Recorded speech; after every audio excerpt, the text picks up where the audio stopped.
पापा। एक 45 साल का बेटा अपने बूढ़े पिता के साथ शाम को घूमने निकला। बेटे ने सोचा अब घर से बाहर आए ही है तो क्यों ना किसी अच्छे रेस्टोरेंट में जाके पिताजी को खाना खिला दूं। दोनों बाप बेटा एक बड़े से अच्छे रेस्टोरेंट में जाते। पिता इतना बूढ़ा है कि बेटा उन्हें हाथ पकड़कर रेस्टोरेंट के अंदर लेकर आता है। बाप ये देखकर बहुत खुश होता है कि बेटा उसे उसके पसंदीदा रेस्टोरेंट में लेकर आया। किसी वक्त बाप इसी रेस्टोरेंट में अपनी पत्नी और बच्चों के साथ खाना खाने आते थे। बाप खुशी में अपने बेटे को बताता है कि ये वही रेस्टोरेंट है जहाँ मैं तुम्हें और तुम्हारी माँ को लेकर आता था। बेटा कहता है कि मुझे याद है पिताजी, और इसीलिए मैंने सोचा कि आज इसी रेस्टोरेंट में खाना खाया जाए। बेटा अपने पिता की सबसे पसंदीदा डिश यानी शाही पनीर ऑर्डर करता है। दोनों खाना खाना शुरू करते हैं। क्योंकि पिता बहुत बूढ़ा और कमजोर, उनकी कमीज पेंट पर गिर जाता है। ये देखकर रेस्टोरेंट में बैठे सभी लोग उस बूढ़े पिता को घूरते हैं। सभी सोचते हैं कि इसे खाना खाना नहीं आता, लेकिन उस बूढ़े बाप के बेटे को कोई फर्क नहीं पड़ता। बेटा बड़े आराम से अपना खाना खाता है और अपने पिता के खाना खाने तक का इंतजार करता है।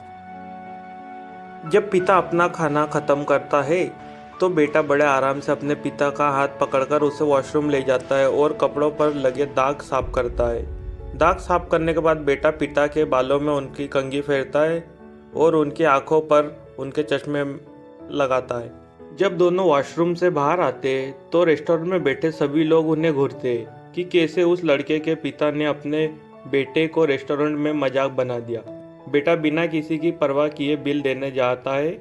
बिल देकर जब वे दोनों रेस्टोरेंट से बाहर जाने लगते हैं तो एक बूढ़ा व्यक्ति उस लड़के के पीठ पर हाथ रखता है और कहता है, सुनो, तुम्हें नहीं लगता कि तुमने इस रेस्टोरेंट में कुछ छोड़ दिया है? बेटा इधर उधर देखता है और कहता है, नहीं सर, मैंने कुछ नहीं छोड़ा। वो बूढ़ा इंसान फिर बोलता है, नहीं, तुम इस रेस्टोरेंट में कुछ छोड़कर जा रहे हो, और वो है इस रेस्टोरेंट में बैठे लोगों के लिए सीख। बेटा तुम यहाँ बैठे हर एक बेटे के लिए एक सीख छोड़कर जा रहे हो और हर पिता के लिए उम्मीद। मैंने आज तक ऐसा नहीं देखा कि कोई बेटा अपने पिता की इतनी दिल से सेवा करता हो। अपने पिता की तुम जैसे सेवा कर रहे हो वो देखकर मेरी आंखों में नम हो गई और तुमने मेरे अंदर एक उम्मीद जगाई कि शायद मेरा बेटा भी इसी तरह मेरी सेवा करे। धन्य है तुम्हारे माँ बाप जिन्होंने तुम्हें इतने अच्छे संस्कार दिए।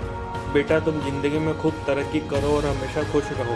उस बूढ़े आदमी ने उस बेटे को आशीर्वाद दिया और अपनी जगह बैठ गया।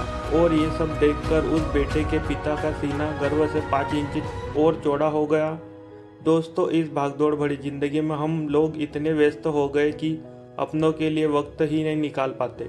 कभी कभी अपने माँ बाप या रिश्तेदारों के लिए वक्त जरूर निकालें। उनकी दुआएं आपको ज़िंदगी में आगे बढ़ने का काम जरूर देगी और उन्हें जो खुशी मिलेगी उसका आप अनुमान भी नहीं लगा सकते। दोस्तों, आपको ये बाप बेटे की कहानी अच्छी लगी हो तो वीडियो को लाइक करें और शेयर करना ना भूलें और साथ ही चैनल को सब्सक्राइब भी कर दें।